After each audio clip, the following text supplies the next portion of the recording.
Hello, and this is going to be our season 2 of Pose review. I know this is coming out a bit late. However, Netflix just recently uploaded season 2 to their platform, and therefore, a lot of people are being either reintroduced to Pose, introduced to Pose for the first time, or they're catching back up on season 2. So there's been a lot of discussion about it, such as Rosie. She was just able to finally catch up. And the category is. So we're going to talk about season 2. We're going to dive into it, talk about what we did like, what we didn't like. I do remember when season 2 first had closed, I did have my problems with it. I did also have some of the things that I did like, but I felt like there wasn't enough conversation. So now that it's coming back up, I just kind of want to make a video and get my piece. I did make a commentary episode about one of the particular episodes this season earlier on my channel. However, unfortunately, I wasn't consistent enough with it. Yes, I liked it at first. At first, while I was watching season 2, I loved it because I didn't have to wait, to figure out who the characters were. But after I was done, I realized that I didn't like season 2 as much as I thought I did. Right. And she sent me a text and she was saying, oh yeah, this is good, that is good, this is great.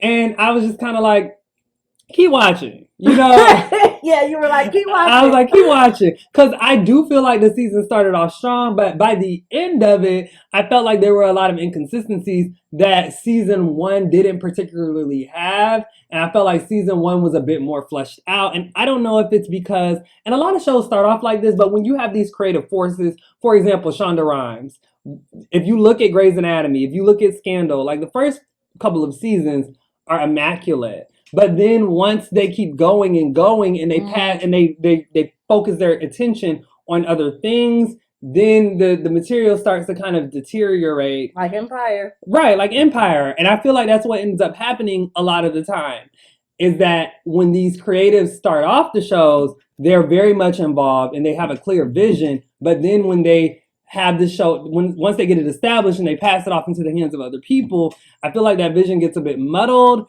and the series becomes a bit problematic. And I don't know if Pose was supposed to be an anthology series similar to American Horror Story, but the ending of this kind of gave me that. I was kind of like, are we just going to follow people throughout the ballroom scene within, let's say we're going to start off with the ballroom scene in the 80s. Then we're going to go to the ballroom scene in the 90s. Then we're going to go to the ballroom scene in the 2000s. I asked myself that once this season came to an end, which would have been an interesting take, but I don't think that that's what they were necessarily aiming for, which leads me to another conclusion that we'll talk about later. So, Rosie, outside of you feeling as though this season had you got to know the characters right off the bat, what else did you enjoy about the season? About season 2? Yes. I like how they brought attention to the Vogue thing. How Vogue was supposed to put, the LGBT scene on the map, but it really didn't. People were just basically taking from that culture and then threw it away when they were done. Right, and that's very, very relevant because that still happens today. Yes, it does. And now we're living years. We're living like 20 years later, and we're able to clearly see that yes, it was a thing for the time, and then it quickly it became a fad. And it was cool because you got to see them. They were teaching Vogue classes. They were able to make their money for that time, and the classes were packed. And then over time, soon enough, now they're going on to the next trend. They're going on to the next thing. Yes. When this is our culture, we have to live with this each and every day. So I think that was good. I loved also that they brought attention to HIV and AIDS awareness that a lot of people were unaware about, or they were ill-informed about. So the island where they just had those boxes and boxes of bodies, the educational aspect of it, how you can get it, what are the risks and everything like that. I think they did a very great job of highlighting that. And I think they also did a very great job of highlighting several different things that do occur within our community. My issue just was they didn't take the time to develop them in the way that I wish they would have. Yes. So that's another thing that I did enjoy. I also want to say that I did enjoy some of the acting performances. I think Blanca did a phenomenal job this season. The actress that plays her, MJ Rodriguez. MJ Rodriguez, exactly. So I think she did a phenomenal job, and of course, pray tell again, Billy Porter. He was very great in this season as well. Yeah. So both of them really knocked it out of the park again, and I enjoyed a lot of the rest of the class as well. I enjoyed.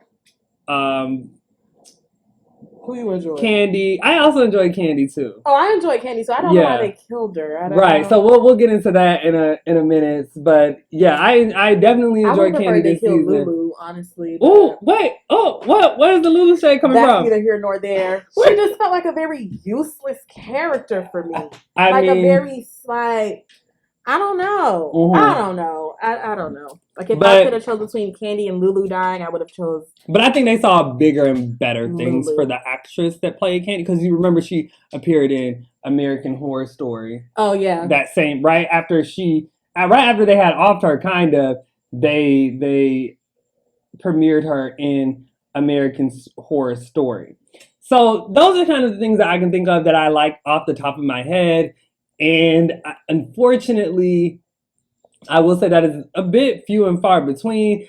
I liked how they kept up small things from the previous season. Like we started the show with Damon, and we continued to see that he was having his dancing career. I also liked that they showed other things outside of ballroom, like Blanca trying to get her nail salon open. Yes, that was and cute. They showed the things that trans people have to deal with, the transphobia and everything like that. Mm-hmm. I also very much enjoyed that they did that, because that was one of the very few running and developed storylines throughout this season. Mm-hmm. So now getting into what we didn't like. What were some of the things that you felt like were problematic with this season? I feel problematic. I feel like a lot of things just didn't make sense. A lot of things just didn't make sense. One of my main gripes, I didn't get when it was established, like they had confronted Pray Tell about not being enough women in the council, or like it's just all men judging the women. And instead of Pray Tell, I just didn't see how this made any sense. Instead of adding a woman to the council, they felt like, oh, we should walk in the next ball. Like, okay, that's going to do what? Like, I felt like it made no sense to like have the men walk in the ball versus adding a female to the council. And there was a female in the council in season 1. Like a female was one of the judges. So I don't get... It's almost as though they thought we forgot. It was kind of like an undermining, or... It didn't make sense. Yeah, in order to feature females, we're still going to use men to walk as females. It just didn't make sense. Right, which also just felt like it was an excuse to get Pray Tell and Ricky and them in drag in the finale. Correct, because they thought it felt like, you know what it felt like? It felt like what you were saying, like it felt like they didn't think there was going to be a season 3, and this was it. They were trying to tie up all these loose ends, because of course we want to see some of these characters in drag at some point, and it's like, let me just give you what you want right quick because the season's over. Right. Like it just felt like they were just really giving us what we wanted because the season was over. Out of nowhere, Angel and Poppy are engaged. First of all, Angel and Poppy are even together. That was something else. I just feel like from season 1, it very much gave he was not homophobic, but he was a boy who was very much cool with gay people. Yeah. And that just kind of wasn't his thing. Yes. I could have seen him dating the girls. That was no issue for me. But make that apparent. Because Angel's whole thing season 1 was she was dating old dude, the white John. Yes. So at least put a thread in there that Poppy is like, jealous, or that he's very upset. We don't know why, but Poppy is very upset that she's doing these things. We don't get any of that. White woman comes to the house. Poppy's like, oh, you want to go to the ball with me?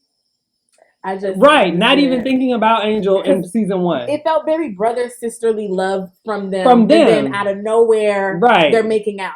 And they're together. And all of a sudden, no one knew, but Poppy said that he had loved her since he met her, since he saw her. He knew that she was the girl for him. But no one knew this.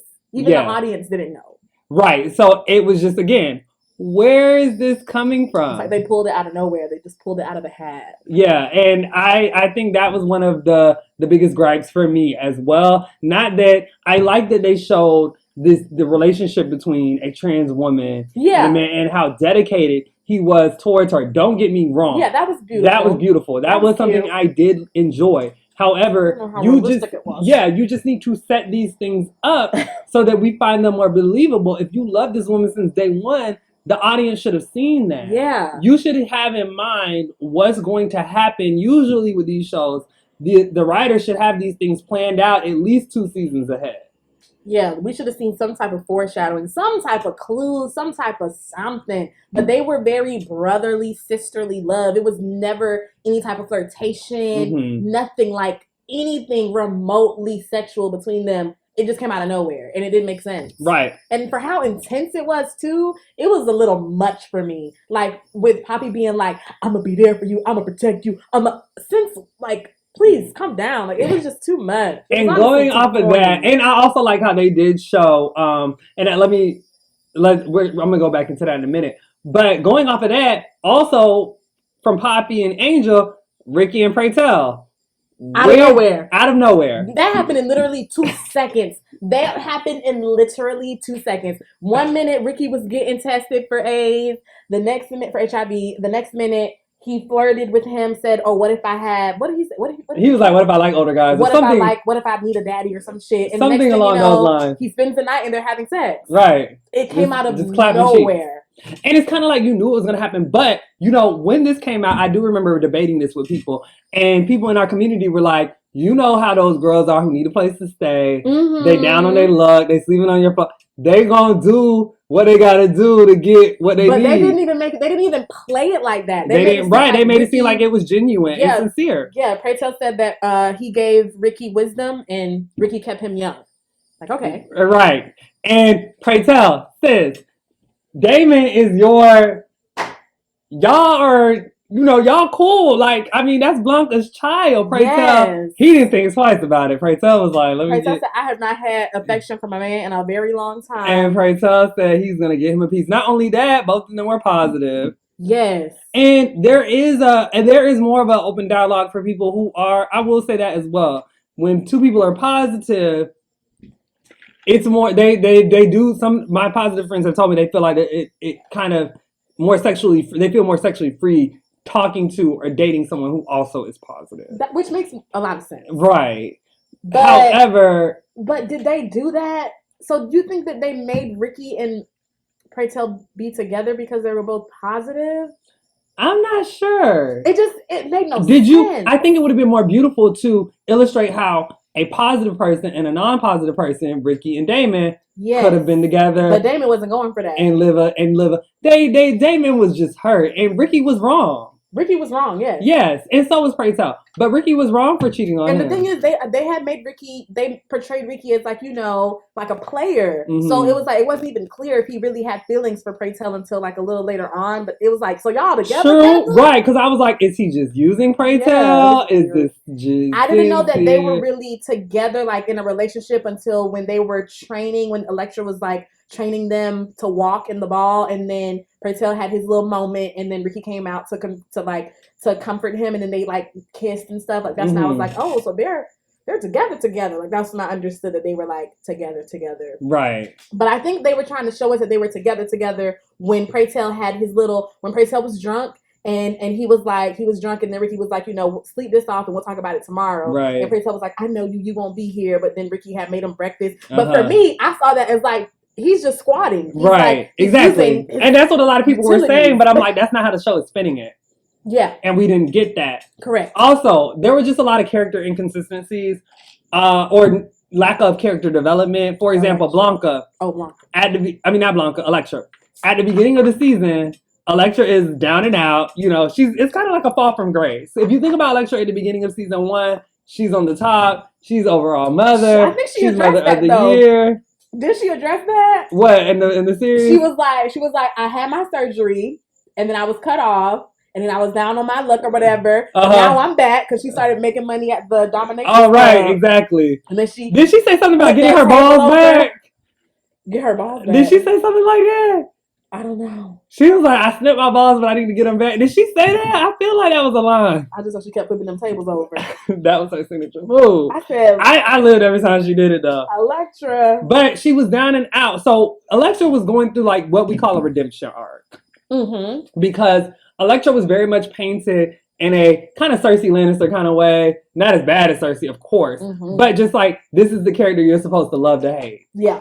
And at the beginning of season 2, Elektra kind of was, you know, she was humble. Mm-hmm. But she never really changed as a character because 5 episodes later, she was back on top. And she was back to being the mean bitch that she always was. Yes. And so at this point, I'm telling myself, like, does this series want me to care for Elektra? Because y'all put her back to square one by the end of the series. It's almost as though they felt like she couldn't be the sassy, always reading somebody Elektra without her being a bitch.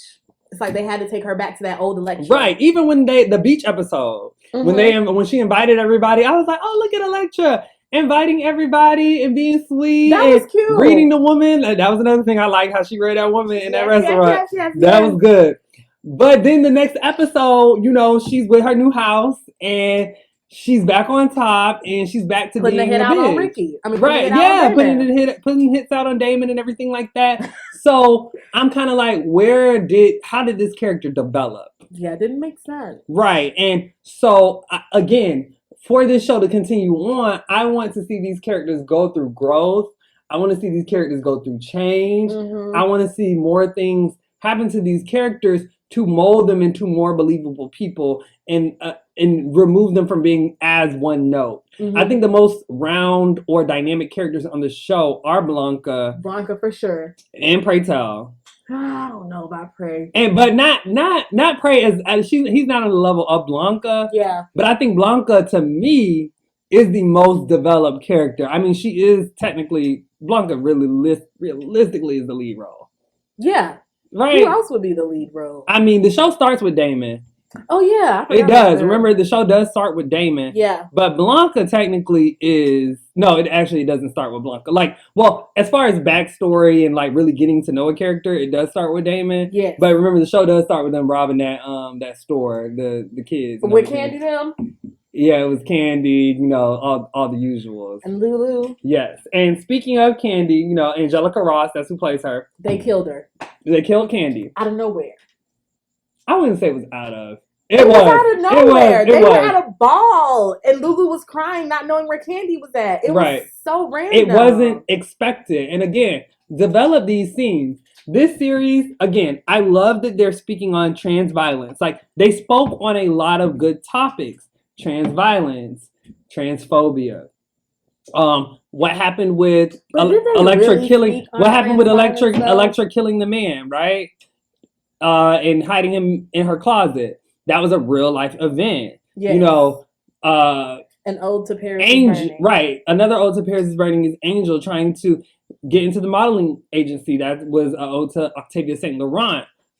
But at the same time, you have to think to yourself, why stuff all this in this one season if you feel like this show is going to be successful? Because they didn't. If it's going to flourish. Right. And which is my theory is that they thought that this show was going to get canceled after this season, or there was a high chance that it was going to get canceled. And so they stuffed everything into this one season. All of these issues. All of these homages. Right. So at this point, because the season ends like with her telling Poppy and Angel, good luck overseas. Yeah, they're supposed to go to Berlin. She's in a wheelchair. She's telling them good luck overseas. Girl, she's recruiting new children.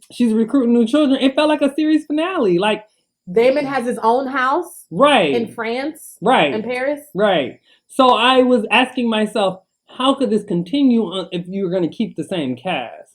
It just made little to no sense to me. Yeah, there was no more house. Because Damon was like, I heard you're closing the house down. Like, there was no house at one point. Right. And again, when you think about HIV at this time, and I think that would have been more realistic, people were dying. Yeah, people were dying. Blanca was in a whole wheelchair. Right. So people were not surviving back then. So when you give these characters HIV at a time like the 80s, you have to consider, what is it? How likely is it that they lived through this? So you think that they should have killed Ricky and pray tell? I don't know, because you have to think. A lot of people, and I know, I frequent the Parliament House, and Darcel. Mm-hmm. She's Darcel is she was of age during this time, because I think she's as old as my mother, and Darcel was saying, it's a blessing for you to even be alive if you were growing up at that time. Yeah. And so if all these people, you saw how bad it was, how are y'all infecting all these people on the show, and they're living to tell the tale, but then you kill off Candy on a... then they're frequently... And also that was another ode to... that was also another ode to Paris is Burning, because remember the girl, Venus Extravaganza, she died while they were filming it. She got killed. She was murdered. She was strangled. Oh, yeah, Candy. Yeah, so Candy was another, they were doing all these odes to Paris is Burning, right? Like, this is basically Paris is Burning the season. Yes. And again, I feel like this was Ryan Murphy taking a step back, because I feel like Ryan Murphy would have had the experience to tell them, like, y'all doing a little too much. But he thought it was ending, so he was like, go ahead and do too much. You know what? You have permission. And so people like Tyler Perry do stuff like this all the time, and again, I'll never understand why people are like, oh, it's so good. And yes, Pose is good, because at the end of the day, LGBT representation, I'm going to take that over any type of, I'm not going to say I don't care how bad it is, but Pose is good enough. Pose is good, yeah. Yeah, it's enjoyable. Yeah. And it's LGBT representation. Like, when I look at something like does the same thing like Empire, I'm not watching that. But Pose, I'm going to watch it. But I need to be fair in my critiques that it was not the season we deserved. And it kind of hurts me to think that they thought that the show was going to fail. Like, because that's still my theory. There's no other way we would have got a season like this if they didn't think the show was going to fail. I feel like it was honestly very silly to kill Candy only to have her reappear in multiple episodes as a ghost. Like, I don't want to say forced or corny, but those are the words that come to mind. Yeah. Like, even when they were going back home after they had went to was it Staten Island that they went to? Whatever they went to on that beach trip, and then they're driving. Elektra cannot drive for shit. But you see Candy in the middle of Angel and Lulu, like her ghost. And it was just like, comforting Elektra. Like, it was just like, since when, bitch? Since when? Like, it was very corny to me to kill Candy. Like, I don't know. Right. I understand why they killed her, like, to bring awareness to the trans violence, but it was like... Right. And I think they're thinking to themselves, we have this platform to educate heterosexual people who might not be familiar with the LGBT community, but do that over the course of... Give us good storytelling. Because remember, you're making these stories for LGBT... I don't care how much you try to educate heterosexual people, your main audience is going to be the LGBT. Yes, child. And Lulu was like, they don't kill us because they hate us. They kill us because of what it means to love us. I was like, oh, okay, yeah, that was good. Okay. That was a good line. Yeah, that was good. But it was still like, did you have to kill Candy? Like, it was just like... And she was one of the strongest characters on the show. Everybody loved Candy. I just didn't get why they killed her. Yeah, and she was dark-skinned. And that's another conversation. They also say that dark-skinned women on this show are treated differently from light-skinned women on this show. Yes. Because they killed Candy. Elektra, they don't want to develop her and keep her being a nasty bitch. They made Pray Tell look like a woman stealer. Yes, a man thief. So there is a discourse for how they treat dark-skinned people of color on the show. And Candy seems so problematic in the ballroom, and I don't understand why. I didn't get what the reason was. Like, even before they killed Candy and like Pray Tell would keep coming for her, like, I didn't get it. I didn't understand what was going on there. They were setting up her dad. That was their way of setting up her dad. To make Pray feel guilty about her. Yes. Like, it just, I didn't like it. Yeah, that definitely that's what it was. Okay, so being that we talked about this season in detail, what are your hopes? Because we do know that production on season 3 was paused because of COVID-19, allegedly. Oh, so it's coming. And there is a special coming up that they're going to be doing, singing, talking about awareness. What are your hopes for season 3? I hope season 3 is better than season 2. More similar to season 1.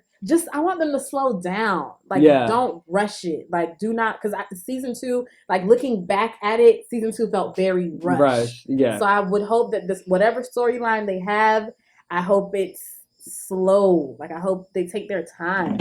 But I don't know. They might not. They might not. Right, because the praise, like, I'm in groups on Facebook that talk about, you know, streaming shows and everything like that, and everybody's like, it's just so great, it's so wonderful. And I'm just kind of like, well, if they see this, they're just gonna keep up with it. I'm hoping one of two things. Either they do make it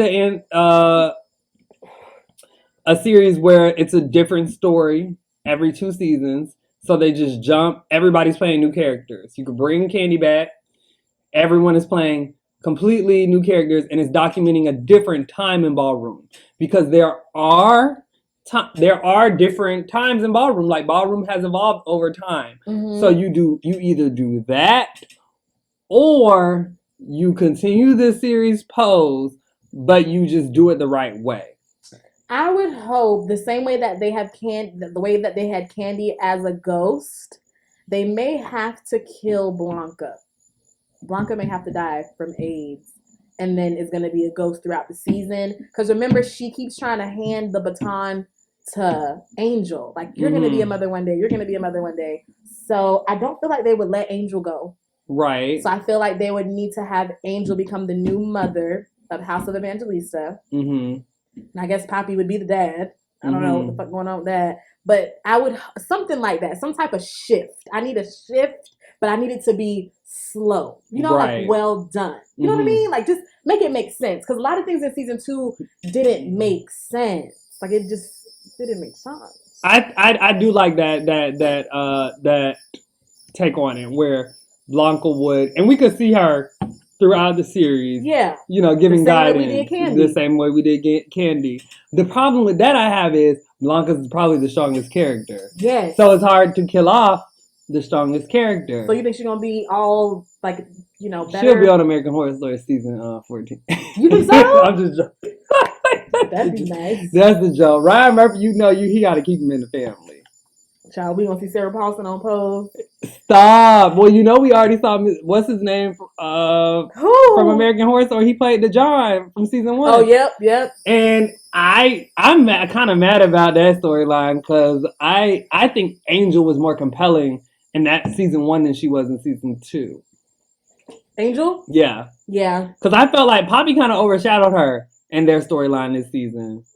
Child, Angel was just going with the flow, doing drugs and all. So doing drugs and all. Child, she became a bitch, child. She was real mean to Damon. I didn't get that. I didn't get, was she drunk and she was just I think it was the drugs. Just had an attitude. That's what they were trying to suggest. It was weird. It was a lot of things that didn't make sense. Right. So I hope it just makes sense. Season 3, make it make sense. All right. So season 3, make it make sense. All right. Thank you guys for listening to our Pose review of season 2. When season 3 comes out, we will definitely do. We're gonna do it weekly. You think that'll be next year at this point? Probably. But when season 3 comes out, we will definitely continuously upload the so we can have all our thoughts in order, and then we can look back and reflect on how we felt. All right, but thank you so much for listening. Make sure you listen to our podcast called The Minority Report, where we also have similar discourse, but about things going on in our society and our community. Yay. Bye. Bye.